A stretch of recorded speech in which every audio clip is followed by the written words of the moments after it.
दिल्ली के जहांगीरपुरी में हुई हिंसा के बाद दिल्ली नगर निगम की ओर से तोड़फोड़ की गई, अवैध कब्जों को हटाया गया।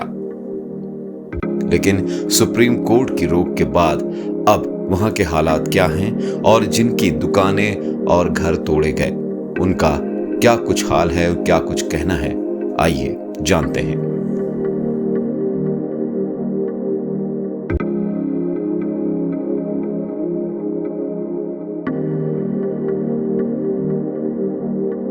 हम रह रहे हैं यहाँ पे, आते थे अतिक्रमण हटाने, कागज देखते थे, चले जाते थे। लेकिन इस बार ऐसा हुआ, कागज दिखाने पर भी कोई एमसीडी का ऑफिसर फ्रंट पे मेरे नहीं आया। बार बार मैं चिल्लाता रहा कि भाई कागज है मेरे पास, देखिए, लेकिन कोई नहीं आया। बुलडोजर ला के खड़ा कर दिए और उसको इशारा कर दिए। कर रहे थे लेकिन इधर भी घुमा दिए। हमारे हिसाब से तो ये जो भी था, अब ये अपनी वाहवाही दिखाने के लिए हमारी भी दुकान तोड़ दिए, ताकि इनको ये लगे कि भाई एक हिंदू के भी दुकान हम तोड़े हैं, एक तरफा कार्रवाई नहीं किए हैं, ऐसा मेरे को लग रहा है। यहाँ तक कि 1 घंटे कह रहा हूँ कि 1 घंटे हो गया, सुप्रीम कोर्ट का ऑर्डर आया हुआ है, गाइडलाइन है, डोमिनेशन रोकिए, फिर भी कोई नहीं सुना मेरी इस बात को।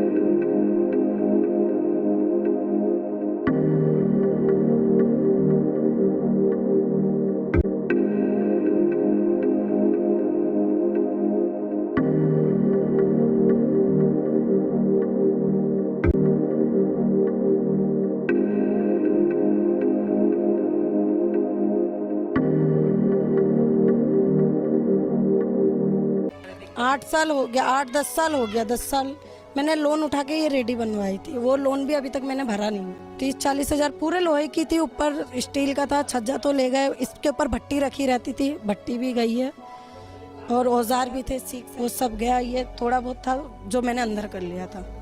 किराए भरने के लिए परेशानी हो रहा है, बिजली बिल के लिए, खाने के लिए, बच्चों के सामान के लिए, सब कुछ अभी परेशानी ज़्यादा है।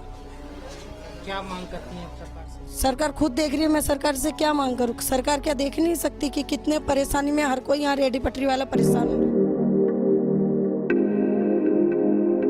विदाउट नोटिस के उन्होंने तोड़फोड़ चालू कर दिया। हमारा एंट्री इधर से आने जाने का, हमारा एंट्री इस तरफ से ही था, तो एंट्री भी हमारी बंद होगी वहाँ से। मेन तो हमारा दरवाजा इधर से था, अब इधर तो कम आना जाना होता था हमारा, बस वो बगैर बताए तोड़ दिया।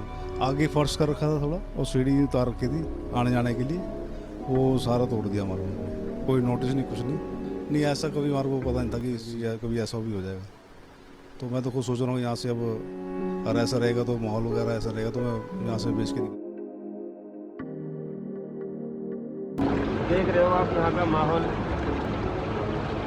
ऐसा कर दिया है, जैसे पिंजरा जैसे होता है वैसे पिंजरा जैसे बना के हमें घर से बाहर तक नहीं निकल पा रहे हैं, घर के अंदर ही पड़े हुए हैं।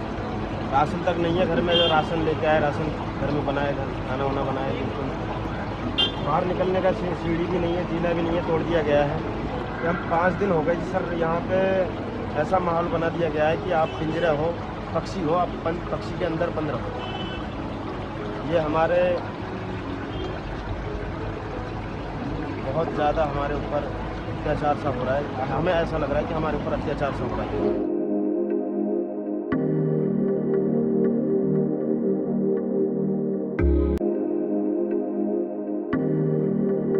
दंगे का जहाँ से शुरू हुआ था वहाँ पे फोर्स नहीं है।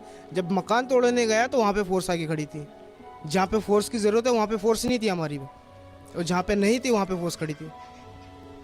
मतलब घर तोड़ते टाइम फोर्स चाहिए, आग लगाते टाइम फोर्स नहीं चाहिए।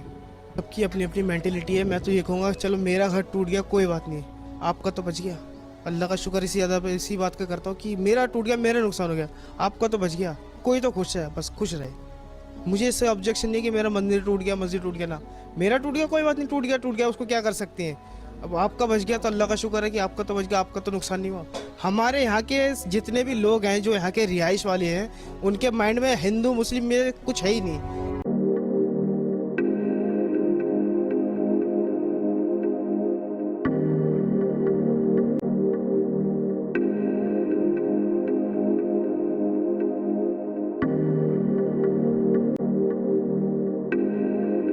जाने नहीं दे रहा, बच्चों को स्कूल के लिए परेशानी हो रहा।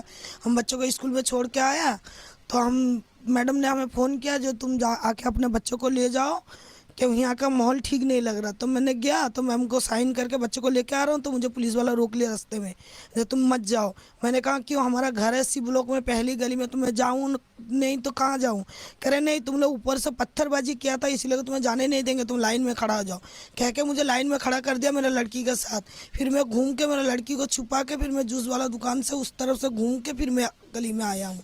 घेर के रखा है, अकेले नहीं जाएंगे। बोले नहीं मेरे बच्चे का पेपर है, कैसे नहीं जाने देंगे।